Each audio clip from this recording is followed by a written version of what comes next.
E aí pessoal, bom dia, boa tarde e boa noite. Eu sou o Renato Crovella, esse é o Por Aí Vai, o podcast onde pensamentos ganham voz e sentimentos. E hoje, gente, vamos falar de algumas produções audiovisuais muito contemporâneas que trazem questões muito legais pra gente discutir aqui. Tem também a Gamescom Latam, vou comentar um pouquinho, bem brevemente assim, da minha experiência na feira de jogos, a maior feira de jogos da América Latina, segundo dizem.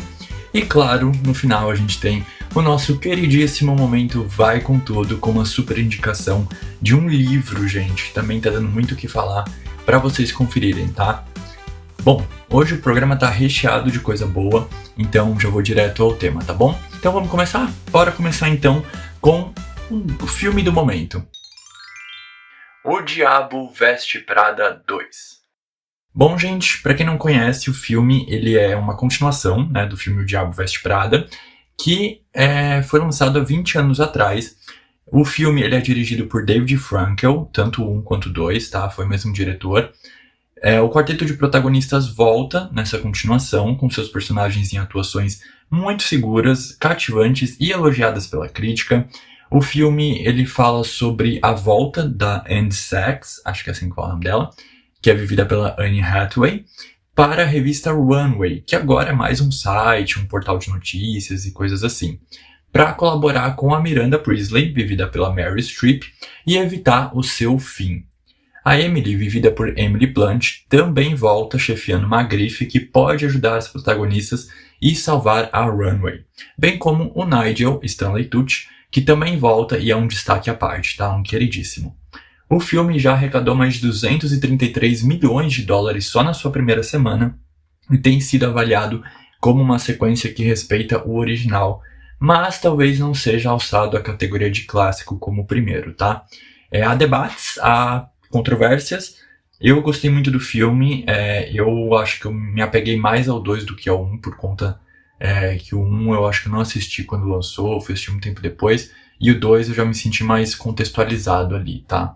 Mas enfim, cada um tem a sua opinião. E se no primeiro filme tínhamos um vilão invisível nas questões opressoras da moda, agora o vilão é outro, gente. Estamos falando da mídia, que consegue ser até mais implacável do que a moda. Isso é meio que mostrado no filme de uma forma bem sutil. O filme traz muitos pontos interessantes sobre o nosso momento atual e o quanto os conteúdos estão sendo empobrecidos em prol do entretenimento rápido, da atenção fragmentada e, claro, dos caprichos dos bilionários, que podem acabar aí com marcas históricas e respeitadas em questão de, minutos, por mero egocentrismo ou megalomania. Te sou familiar, gente? Pois é, eu consigo pensar em vários casos, mas dizem que o filme trouxe esse mote, né, do bilionário que compra uma marca centenária e tal, inspirado por uma fofoca de que o Jeff Bezos estaria interessado em comprar a Vogue. Sabe pra quê? Pra dar de presente pra esposa dele, gente. Sim, o cara quer comprar, segundo dizem, uma marca super renomada só pra dar de presente pra esposa. Foda-se, né? As pessoas que trabalham pra marca, foda-se você merecer, né, o cargo ali de uma liderança de uma marca como a Vogue. Dane-se, o importante é você ter dinheiro, que você compra o que você quiser. Barbaridade. Mas enfim, um ponto interessante que eu vi em algumas críticas é que o próprio filme sofre com essa questão de ter que se adaptar aos tempos modernos, né, em que a atenção do filme é disputada pelas telas do celular e também pela preguiça de pensar. A principal crítica ao filme é sobre o quanto ele é, às vezes, expositivo demais, explicado demais, sabe? Tudo é muito mastigadinho para a audiência, justamente acho que para não dar espaço para a pessoa olhar o celular, ou se ela estiver olhando o celular, ela não deixar de entender o filme. Então, é bem expositivo, tá, o roteiro do filme. Algumas reviravoltas e questões da trama são expostas ao público momentos antes de fato, acontecerem.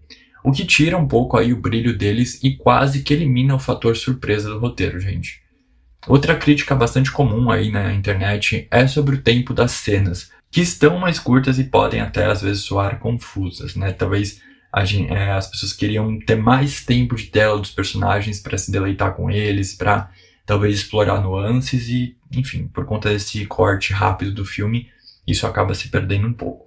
Mas essas críticas não tiram de forma alguma o brilho do filme, tá?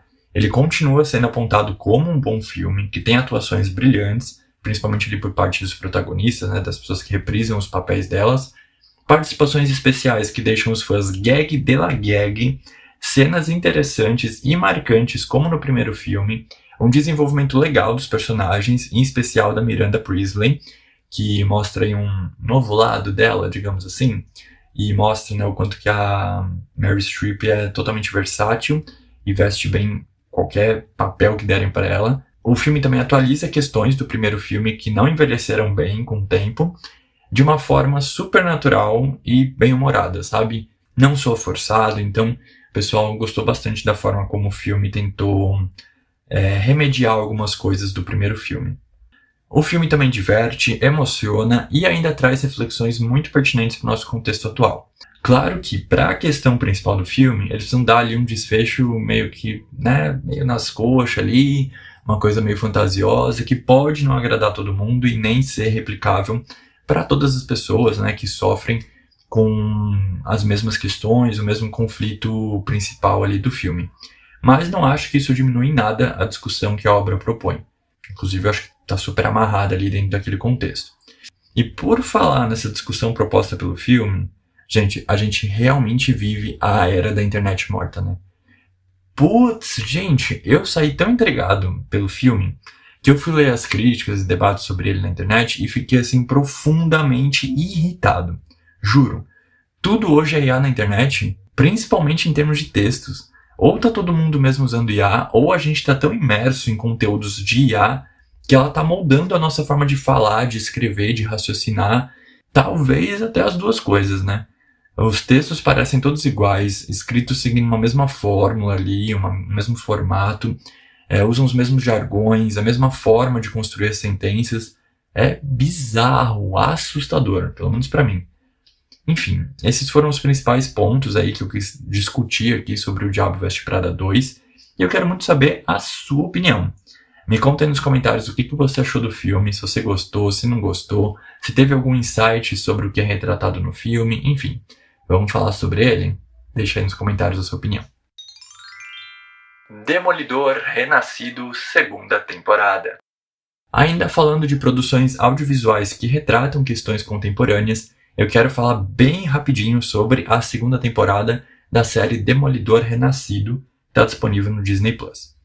Para quem não conhece, o Demolidor é um personagem urbano da Marvel, que é advogado durante o dia, né, ele tem o nome de Matt Murdock, e justiceiro durante a noite, na alcunha de Demolidor. Eu amo Demolidor, não só porque o Charlie Cox, que é o ator que dá vida ao personagem, é um puta de um gostoso, cheio de charme, mas pelo personagem mesmo, né? Enfim, tem toda uma complexidade ali. Eu acho ele um personagem bastante complexo, de muitas camadas e com dilemas que eu acho que atravessam todos nós. Quando a gente pensa principalmente na violência urbana, essa série, Demolidor Renascido, ela é uma continuação da série do personagem que antes era da Netflix, chamada de Demolidor mesmo, e que hoje está disponível no Disney Plus também, tá? Então, dá para conferir essa série antiga lá no Disney Plus também. Não tem problema você começar por Demolidor Renascido, mas eu recomendo que você assista as 3 temporadas do Demolidor primeiro, especialmente a primeira, que é um primor e vai super te apresentar a história do personagem, os dilemas dele e tudo mais. Então, super recomendo, tá? Mas já aviso que é um personagem que envolve muita violência, pancadaria, sangue, essas coisas. Então, se você é sensível a coisas assim como eu, prepara o estômago, tá? Porque a série é bem gráfica, digamos assim. E bom, o motivo de eu querer falar do Demolidor Renascido aqui no podcast é que nessa segunda temporada eles vão fundo, bem fundo mesmo, mais do que eu imaginei que eles iriam, numa guerra civil em Nova York. No epicentro dessa guerra a gente tem o vilão da série, que é o Wilson Fisk, vivido pelo magnífico Vincent D'Onofrio, que é um personagem muito controverso, que foi eleito prefeito da cidade e tem como um dos seus principais projetos aí de governo a criação de uma, entre aspas, força-tarefa contra, entre aspas, vigilantes, que, em outras palavras, é uma milícia formada para perseguir e caçar qualquer opositor ao seu governo. Gente, fala sério, isso não te lembra alguma coisa que está acontecendo nos Estados Unidos e que foi alvo de várias polêmicas recentes?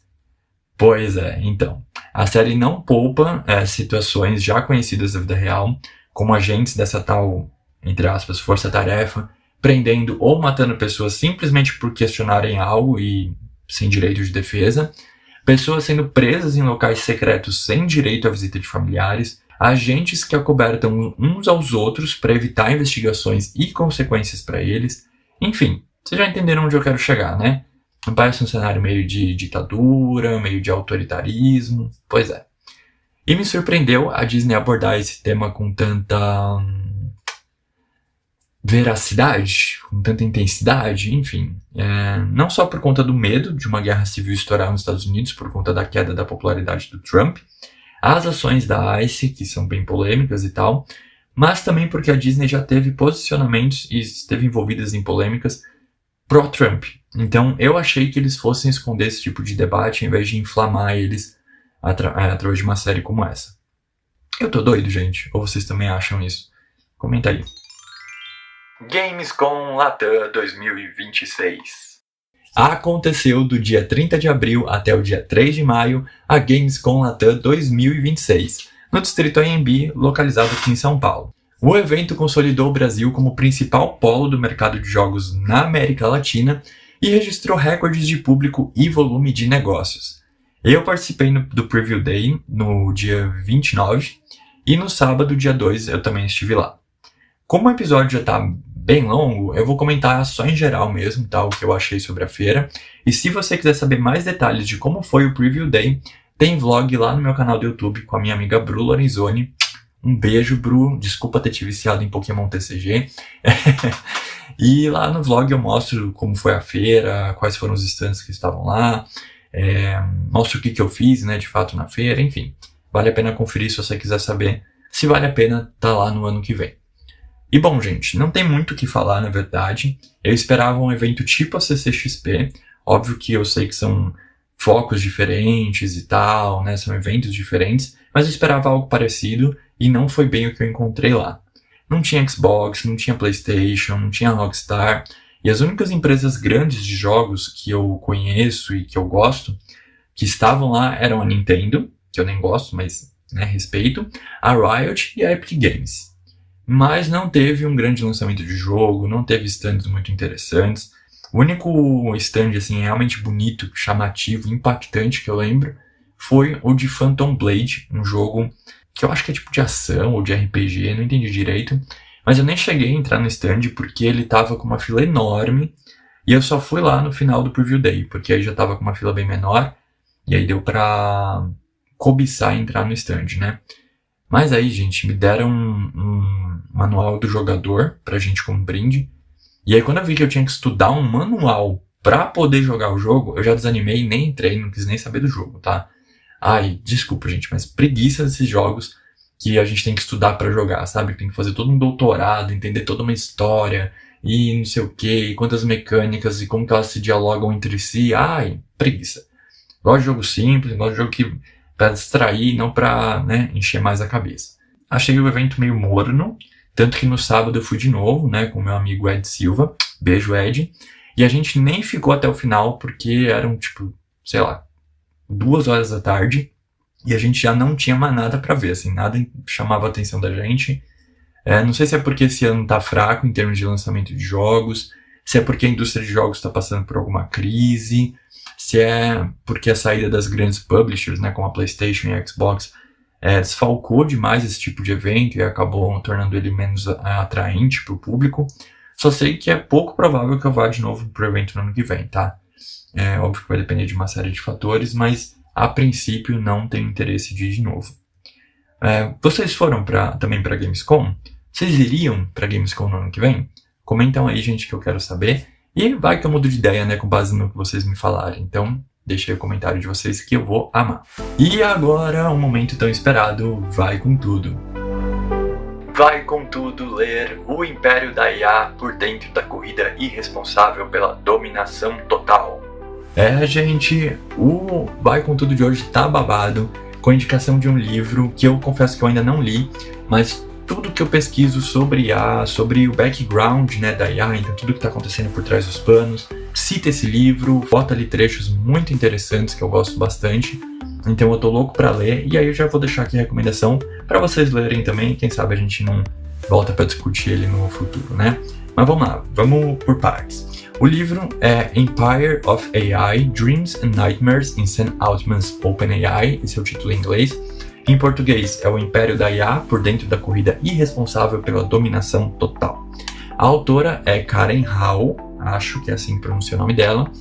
E o que é o livro, né? Vou ler aqui a sinopse para vocês.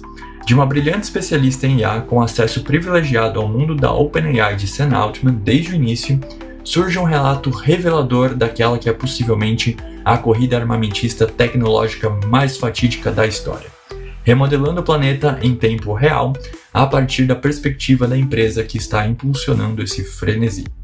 Quando a especialista em IA e jornalista investigativa Karen Hall começa a cobrir a OpenAI em 2019, ela acreditava que eles eram os mocinhos. Fundada como uma organização sem fins lucrativos com a segurança como a sua principal missão, a organização deveria, segundo seu líder Sam Altman, servir de contrapeso a forças puramente mercantis e potencialmente perigosas. O que poderia dar errado? Gente, a gente já sabe, né? Tudo que pode dar errado, inclusive tá dando em algumas áreas. Então, assim, o livro me soa muito interessante mesmo, tô louco pra ler. E fica aqui a indicação para vocês também. Caso você já tenha lido, comenta o que você achou, se você também indica. Comenta também sobre o tema, né, dessa questão da corrida da IA. Quero muito falar sobre isso, inclusive tenho certeza que vai voltar esse tema num episódio futuro. E é isso, gente. Muito obrigado por terem escutado o episódio até o final. Eu espero que vocês tenham gostado. Fica aqui o meu convite para vocês seguirem o podcast na plataforma de áudio favorita de vocês. Tem no Spotify, tem na Apple Podcast, tem no Amazon Music, enfim, tem em várias plataformas. Se você está ouvindo pelo YouTube, não esquece de se inscrever no canal, tá? Isso me ajuda bastante. E me sigam nas redes sociais, @Renato Crovella. Eu sempre posto uma novidadezinha por lá e sempre aviso quando os episódios saem, tá? Mas lembrando que toda sexta-feira tem episódio novo e todo domingo tem vídeo novo lá no YouTube. Acho que esses eram os recados, a gente se vê no próximo episódio. Um beijo, um abraço e até a próxima. Tchau!